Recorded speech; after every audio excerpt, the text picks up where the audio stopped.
کوئی درخت، کوئی چرند و پرند، کوئی شجر و حجر، کوئی جو ہے جمادات و نباتات اللہ کی نافرمانی نہیں کرتے، اللہ کے غضب سے ڈرتے ہیں، اور انسان ہے کہ اللہ کی غضب کو للکارتا ہے، اللہ کے حکم کی نافرمانی کرتا ہے۔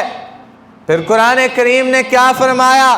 ہم اس کو موت دیتے ہیں، اور موت دینے کے بعد جب اس کو قبر کے بیچ ڈال دیا جاتا ہے، ہر آنے والا وہ ایک پیغام کا اقرار کرتا ہے، وہ یہ کہتا ہے منہا خلقناکم، اسی سے پیدا کیا تھا، وفیہا نعیدکم، اسی میں لٹایا جا رہا ہے، ومنہا نخرجکم تارۃ اخری، اب اسی مٹی کے اندر سے حضرت اللہ جل مجدہ دوبارہ پیدا کر کے تجھے دکھائے گا۔ تو اے انسان، اگر تو انسان ہے، اگر تو اپنے آپ کو انسان کہتا ہے، تو تو یہ بتا کہ تجھے انسان کیوں بنایا، تجھے عقل سلیم کیوں دی، تجھے سینس کیوں دیا، سوچ کیوں دی؟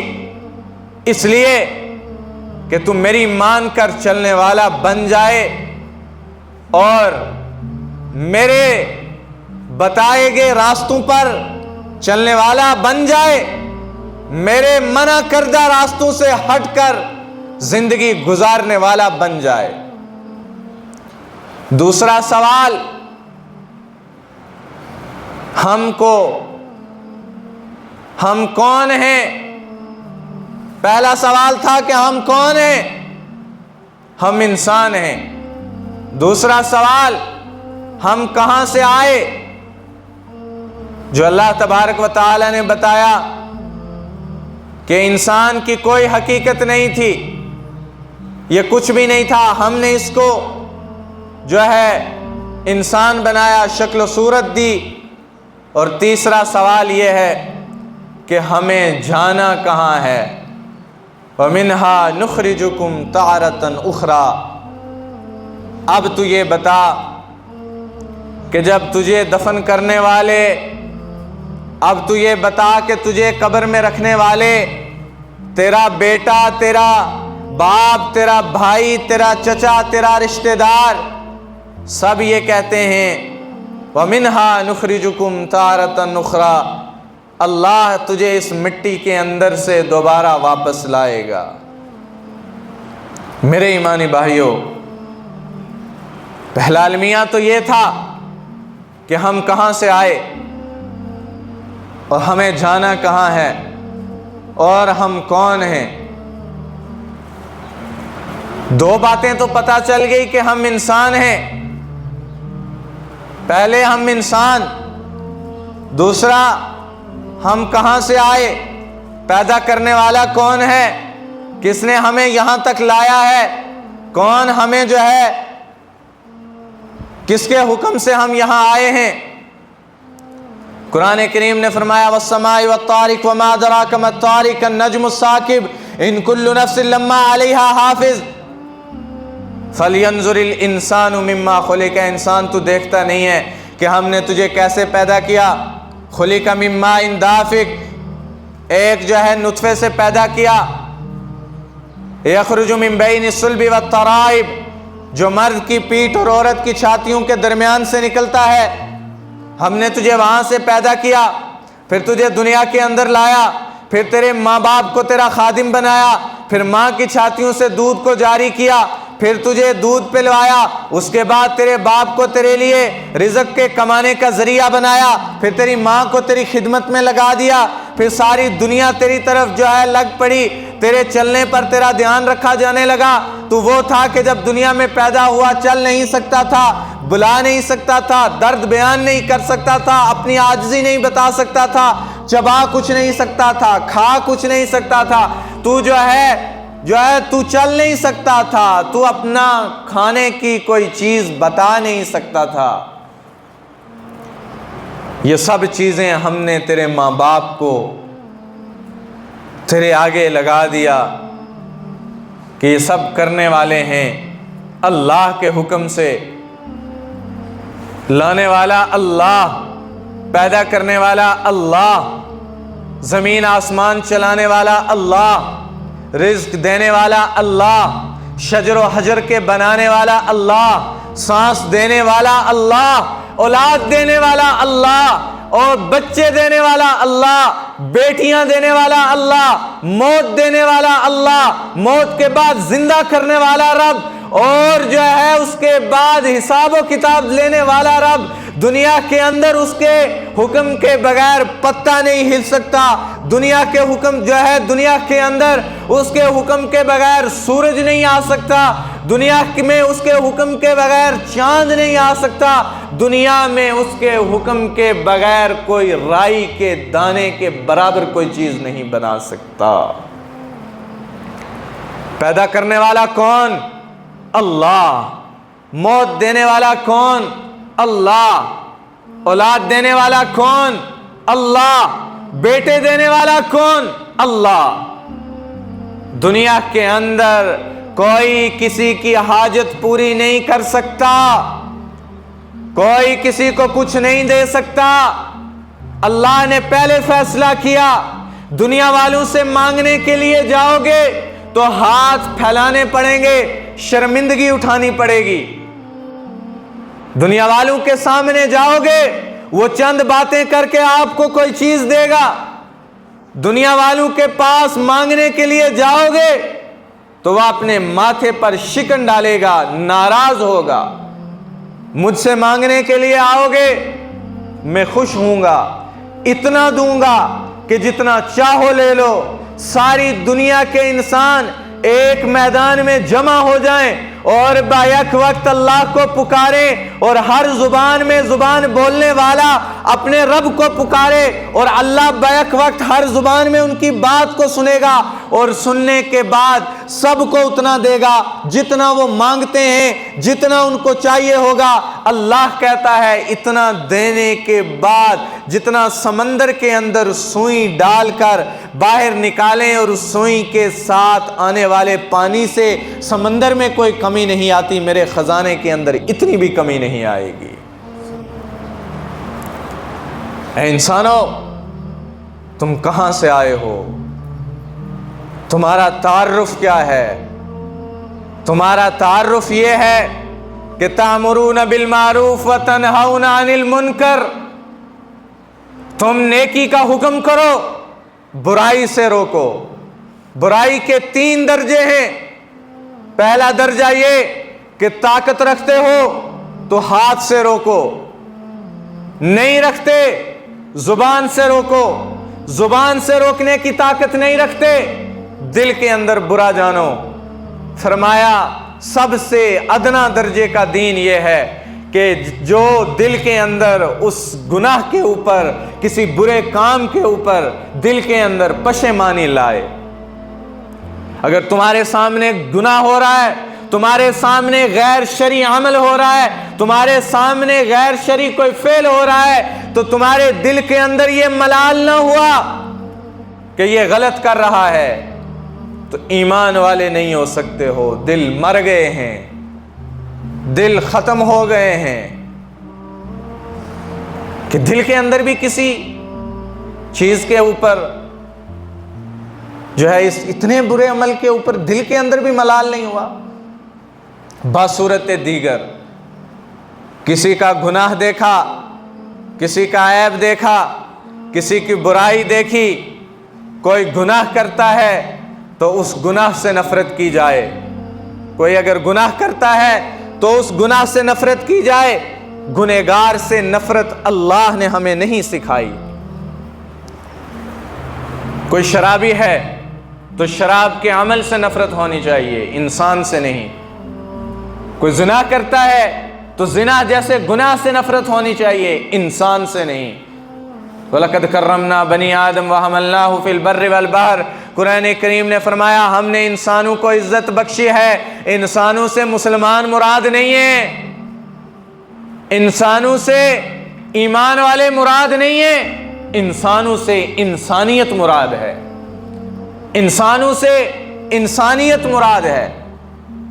اگر آپ نے کسی کا عیب دیکھا تو اللہ جل مجدہ فرماتے ہیں پردہ ڈال دیا، قیامت کے دن سب کے سامنے اس کے گناہوں پر پردہ ڈال دیا جائے گا۔ اگر آپ نے کسی کا گناہ دیکھا اور اس کے اوپر تمسخرے اڑائے، مزے لیے، انسانی فطرت کے اندر دو چیزیں ہیں۔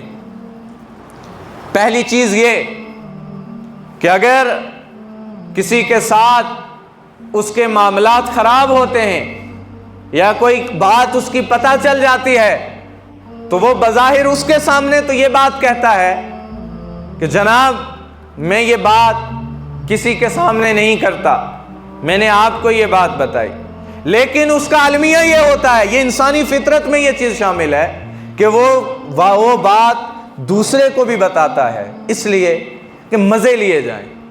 تو اللہ تبارک و تعالیٰ نے کیا فرمایا؟ کہا کہ جس نے کسی کے عیب کو یا کسی کی بات کو یا کسی کی غیبت کی، کسی دوسرے کی پیٹھ کے پیچھے، غیبت کے معنی کیا ہیں؟ غیبت کسے کہتے ہیں؟ غیبت اس بات کو کہتے ہیں کہ اگر آپ وہ بات اس انسان کے سامنے کریں اور اس کو ناگوار گزرے، اس بات کو غیبت کہا جاتا ہے جو آپ نے اس کی پیٹھ کے پیچھے کی۔ جناب رسول اکرم صلی اللہ علیہ وسلم نے صحابہ کرام رضوان اللہ تعالی علیہ مجمعین سے پوچھا، کہا کیا تم اپنے مرے ہوئے بھائی کا گوشت کھانا پسند کرتے ہو؟ کیا تم اپنے مردار بھائی کا گوشت کھانا پسند کرتے ہو؟ تو صحابہ اکرام رضوان اللہ تعالی علیہ مجمعین نے جواب دیا، یا رسول اللہ ہرگز نہیں۔ فرمایا جب تم کسی کی پیٹھ کے پیچھے برائی کرتے ہو، جب اس کی بات کرتے ہو، تو آپ نے اپنے مردار بھائی کا گوشت نوچ نوچ کر اس کے جسم سے کھایا ہے۔ کتنی معمولی سی بات ہے، کتنی معمولی سی بات ہے جس کو ہم گناہ نہیں سمجھتے۔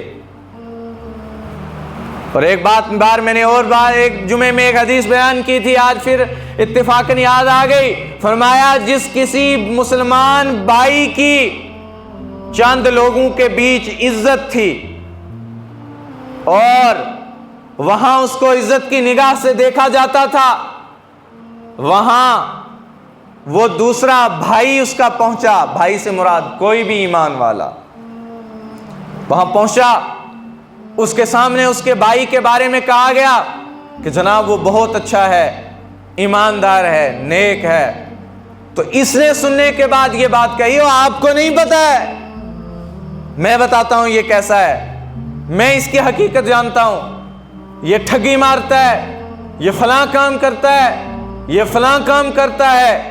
تو فرمایا چند لوگوں کے بیچ اگر آپ نے دوسرے بھائی کو ذلیل کیا، اس کی عزت پر وار کیا، نبی اکرم صلی اللہ علیہ وسلم نے فرمایا تمہیں موت نہیں آ سکتی جب تک کہ تمہیں ذلیل نہ کیا جائے، تم مر نہیں سکتے ہو جب تک کہ تمہیں ذلیل نہ کیا جائے۔ یہ کتنا معاشرے کے اندر کتنا جو ہے لمحہ فکریہ ہے جو ہم ان باتوں کے اوپر غور نہیں کرتے۔ انسان کو چاہیے کہ جب انسان اپنے گریبان کی یعنی اپنے سینے کی طرف دیکھے گا تو وہ اس کو دوسرے کا سینہ نظر نہیں آئے گا، اور جب دوسرے کے سینے کی طرف انسان دیکھے گا تو پھر اس کو اپنا سینہ نظر نہیں آئے گا، اور جس نے اپنے سینے کے اوپر نظر رکھی وہ کبھی دوسروں کے سینوں پر نظر نہیں رکھ سکتا۔ ہر انسان، الانسان مرکب من الخطایا والنسیان، اللہ نے جب انسان کو پیدا کیا تو اس کے اندر خطا کرنے کی چیز کو رکھا، یہ خطا کرتا ہے، لیکن خطا پر اللہ نے توبہ کے دروازے کو بھی کھولا ہے، اللہ معاف بھی کرتا ہے۔ جسٹیفائی کرنے کا اللہ نے اختیار انسان کو دنیا کے اندر نہیں دیا۔ انسان کسی انسان کو اس کو جنتی یا جہنمی ہونے کا فتویٰ نہیں دے سکتا، اس کو نیک یا بد ہونے کا فتویٰ انسان نہیں دے سکتا، یہ صرف فیصلہ حضرت اللہ جل مجدہ نے اپنے پاس رکھا ہے۔ میرے ایمانی بھائیوں، اللہ کسی شاعر نے کہا تھا کہ میرا اس شہر عداوت میں بسیرا ہے جہاں لوگ سجدوں میں بھی دوسروں کا برا چاہتے ہیں. اور علامہ اقبال علیہ رحمہ نے فرمایا تیرے سجدے تجھے کہیں کافر نہ کر دیں اے اقبال، تو ہوتا کہیں اور ہے اور جھکتا کہیں اور. تیرے دل کے اندر اگر جو نماز، جو ایمان، جو دین، جو اخلاق ہمیں دوسرے بھائی کے کردار کشی کرنے پر نہ روک سکے، کسی کے اوپر انگلی اٹھانے پر نہ روک سکے، برے کام سے نہ روک سکے، غیبت سے نہ روک سکے، اور جو ہے بد نظری سے نہ روک سکے، بے حیائی سے نہ روک سکے، گالی گلوچ سے نہ روک سکے، برے بول بری بات سے نہ روک سکے، تو میرے ایمانی بھائیوں وہ ایمان ہمیں جنت میں کیسے لے کر جا سکتا ہے؟ چشم تصور کے ساتھ سوچیں. حدیث پاک میں آیا کسی نے اگر کسی کا حق مارا، ایک بلشت مارا، ایک گٹھ جسے کہتے ہیں، تو 7 زمینوں کا توق اس کے گلے میں ڈال کر جہنم میں ڈال دیا جائے گا. ہم نہیں سوچتے ہیں یہ ہے کہ ہم کون ہیں. ہم انسان ہیں، اور انسان برائے انسان اللہ نے قدر کر کے دکھلایا. نبی علیہ الصلوۃ والسلام کو فرمایا آپ کے پڑوس میں رہنے والے کفار کے اوپر آپ کے حقوق ہیں. آپ کے پڑوس میں رہنے والے غیر ایمان والے اگر رات کو بھوکے سو رہے ہیں تو آپ سے اس کے بارے میں سوال کیا جائے گا. انسان برائے انسان. تو پھر انسان کو انا کی تو بات ہی نہیں رہی. قرآن کریم نے فرمایا، اللہ تبارک و تعالی فرماتے ہیں وَإِذَا تَمْشِي فِي الْأَرْضِ مَرْحًا وَلَن تَبْلُغَ الْجِبَالُ طُولًا. انسان اگر یہ کہتا ہے کہ میں انسان ہوں اور اس کے بعد زمین پر اپنی ایڑی مار کر چلتا ہے اور سینے کو جو ہے چوڑا کر کے چلتا ہے، پھر اپنے آپ کے اوپر جو ہے جو رشک کرتا ہے، رشک کر کے اپنے سینے کو چوڑا کرتا ہے، اپنے نسب پر چوڑا ہوتا ہے، اپنے شجرے کے اوپر جو ہے اپنے سینے کو بڑا کرتا ہے، تو فرمایا وَلَا تَمْشِي فِي الْأَرْضِ مَرْحًا. تو جب زمین ایڑی پر مارتا ہے اور کہتا ہے مجھ جیسا دکھاؤ اس دنیا کے اندر کوئی ہے، تو اللہ نے کہا یہ جب ایڑی زمین پر مارتا ہے تو کیا تو ایڑی مار کر اللہ کی زمین کو توڑ لے گا؟ اللہ کی زمین کو پھاڑ دے گا؟ پھر جب انسان کی موت آئی تو اللہ نے جب منہ سے جو ہے انسان کے روح کو ڈالا تو رب قادر تھا کہ وہ روح جو ہے سینے سے فرشتے کے وہ حکم دے کر نکلوا لیتا، لیکن جو ہے پاؤں سے اللہ نے یہاں سے روح کو نکالنے کا حکم کیوں دیا؟ اس لیے کہ یہ زمین پر جب ایڑی مار کر چلتا تھا فرشتے کو حکم دیا پکڑ اس کے پاؤں سے اور کھینچ اس کی ہڈیوں کو اور توڑ اس کے اعضاء کو اور بتلا اس کو یہ بات کہ جو ایڑی مار کر زمین پر چلتا تھا تیری کوئی حیثیت اللہ کی نظر میں نہیں ہے. اولئک کالانعام بل ہم اضل. قرآن نے فرمایا اللہ کے منکر لوگ، اللہ کی نہ ماننے والے لوگ، اللہ کے سامنے غرور کرنے والے لوگ، اللہ کے سامنے جو ہے شجر اور جو ہے نسب کے اوپر فخر کرنے والے لوگ، اللہ کے سامنے اللہ کے جو ہے وحدانیت کو للکارنے والے لوگ، ان کو بتلا دو اور ان کو کہہ دو اولئک کالانعام، ایسے لوگ چوپائے ہیں، بل ہم اضل، اور اس سے بھی بدتر ہیں. قرآن نے فرمایا.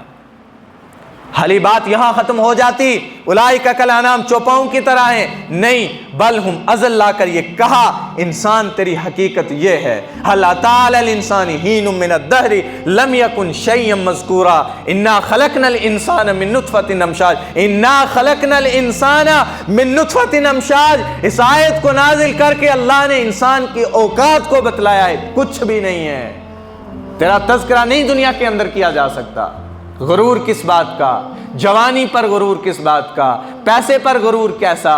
اولاد پر غرور کیسا؟ گھر بار پر جو ہے غرور کیسا؟